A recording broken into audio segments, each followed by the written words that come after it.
তারা করতে পারতেন না। আজকে রোদে ঝড়ে বৃষ্টিতে তাদের মাথার উপর ছাদ নেই।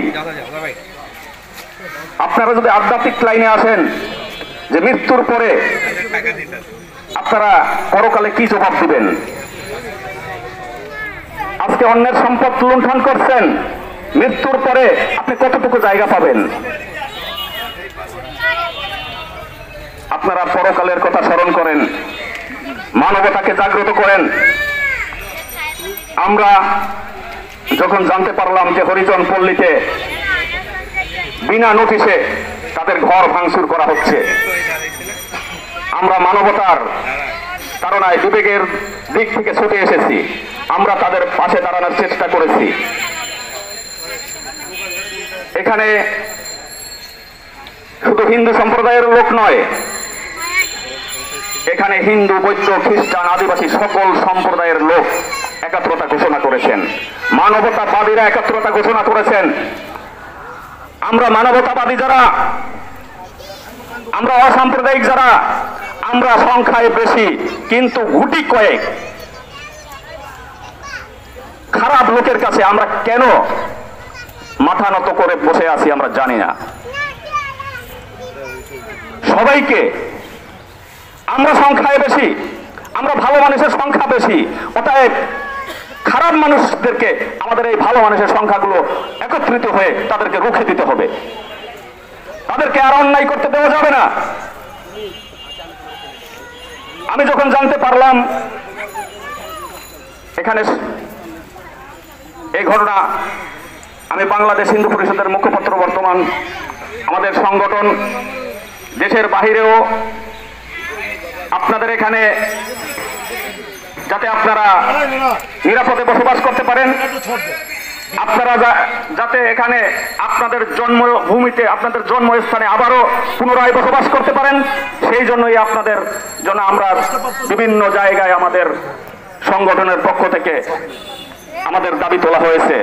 আমরা মহান জাতীয় সংসদে বিরোধী দলীয় জাতীয় পার্টির মাধ্যমে আপনাদের দুঃখ দুর্দশা তুলে ধরেছে জাতীয় পার্টির পক্ষ থেকে, এবং আপনারা জানেন যে এখানে জিএম কাদের মহোদয় নিজে আপনাদের ব্যথায় ব্যথিত হয়ে ছুটে এসেছিলেন। তিনি মাননীয় প্রধানমন্ত্রীর সাথে আলোচনা করেছেন। আশা করি আপনাদের এখানেই আবার পুনর্বাসন হবে। আপনাদের ভয়ের কোনো কারণ নেই, ন্যায়ের সাথে লড়াই করবেন, আপনাদের সাথে আমরা আছি। আমরা অন্যায়ের পক্ষে নয়, আমরা ন্যায়ের পক্ষে। আর ন্যায়ের পক্ষে শুধু আমরা নয়, হিন্দু, মুসলমান, বৌদ্ধ, খ্রিস্টান সবাই। এখানে যখন দেশ স্বাধীন হয়েছিল তখন কে আমরা হিন্দু, কে মুসলিম, কে বুদ্ধিস্ট, কে খ্রিস্টান এটি দেখার সময় ছিল না। আমরা বাঙালি, আমরা বাঙালি জাতি হিসাবে আমাদের বাপ দাদারা ঝাঁপিয়ে পড়েছিল। আপনারা জানেন আপনাদের বাপ দাদাও এখানে 10 জন শহীদ হয়েছে এই দেশের স্বাধীনতার জন্য। অতএব আপনারা নিজেদেরকে দুর্বল মনে করবেন না। আপনারা শহীদ পরিবারের লোক। আজকে যারা অন্যায় অত্যাচার করছেন তাদের পরিবারে কয়জন শহীদ হয়েছেন আমার জানা নেই, কিন্তু আপনাদের পরিবার, আপনাদের বাপ জ্যাঠারা এই দেশের জন্য রক্ত দিয়েছেন।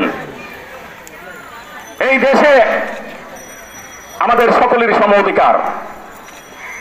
গণপ্রজাতন্ত্রী বাংলাদেশ সরকারের উদ্দেশ্যে বলতে চাই যে এই দেশ আমাদের, এই দেশের নাগরিক হিসাবে আমরা সম অধিকার থেকে বঞ্চিত। আমরা আমাদের সম অধিকার ফিরে পেতে চাই। এই দানের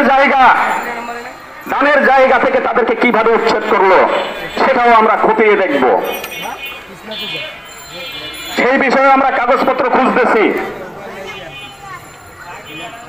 আপনাদের দানের জায়গা থেকে কারো, আমাদের জানা মতে দানের জায়গা থেকে কেউ কাউকে উচ্ছেদ করতে পারে না, কিন্তু আপনাদের উপর যে নির্মম নির্যাতন হয়েছে, এই জন্যই আজকে দেশ বিদেশ বহু জায়গায় আপনাদের পক্ষে লক্ষ লক্ষ মানুষ দাঁড়িয়েছেন। এখানে শুধু হরিজন সম্প্রদায় দাঁড়ায়নি, এখানে হিন্দু সম্প্রদায় দাঁড়ায়নি, এখানে মুসলমান ভাইয়েরাও দাঁড়াইছেন, খ্রিস্টান ভাইয়েরাও দাঁড়াইছেন, বৌদ্ধ ভাইয়েরাও দাঁড়াইছেন। অতএব আপনারা নিজেদেরকে নিজেরা হিন্দু হিন্দু ভাববেন না, হরিজন ভাববেন না, বাঙালি হিসাবে, বাংলাদেশী নাগরিক হিসাবে মনে করবেন। আমি সবসময় যেটা বলে থাকি যে মানবতাকে জাগ্রত করো, আমাদের মানবতাকে জাগ্রত করতে হবে। আপনাদের পাশে আমরা আছি, পাশে থাকব। এবং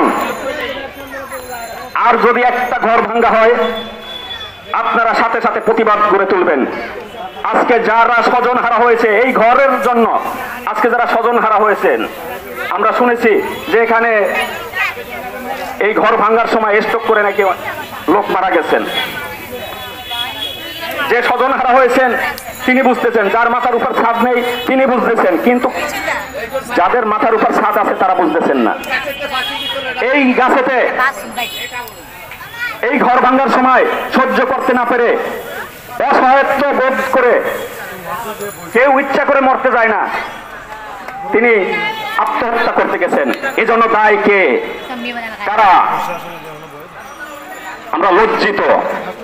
আজকে মা বোনেরা নিচে খোলা আকাশের নিচে বাচ্চা কাচ্চা নিয়ে, গতকালকে আমাদের ছোট ছোট শিশুরা বলছেন যে আমাদেরকে কিশোর গ্যাং বলা হয়, শিশু গ্যাং বলা হয়, যেটা খুবই দুঃখজনক। এই কোমল শিশুরা এরা তাদের হাতে বই, তারা কখনো কিশোর গ্যাং হতে পারে না। অতএব এই ধরনের অপবাদ আমরা মেনে নেব না, এটা কিন্তু আমরা আন্তর্জাতিকভাবে পদক্ষেপ নেব। অতএব সাবধান, এই হরিজনদের উপরে আর কেউ কোনো ধরনের নির্যাতন যদি করার চেষ্টা করে আমরা সকল ধর্মের প্রতি শ্রদ্ধাশীল, এই শ্রদ্ধাশীল হিসেবে আজকে মুসলমান ধর্মের জুম্মার নামাজ, আমরা সেই ধর্মের প্রতি শ্রদ্ধা জানিয়ে আমাদের